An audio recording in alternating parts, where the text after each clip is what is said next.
আমরা ভারতের নাগরিক, আমাদের সকলেরই বাঁচার অধিকার আছে।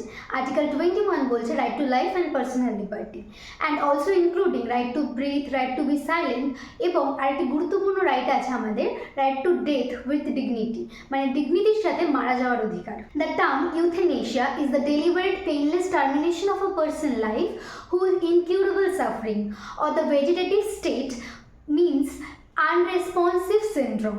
কোনো এক অসুস্থ ব্যক্তি যিনি দীর্ঘদিন ধরে কোমায় রয়েছে এবং যার শরীরে সব কিছু ইনপুট করানো হচ্ছে, মানে অক্সিজেন, নিউট্রিশন সব কিছু ইনপুট করানো হচ্ছে যন্ত্রপাতির মাধ্যমে।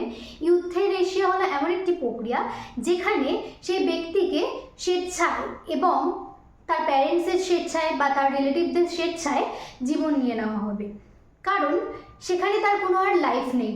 But the doctor must be confirm the condition irreversible, মানে যেটা ইন ফিউচারে কোনোদিনই ঠিক হবে না, and the medical board must be approve the decision.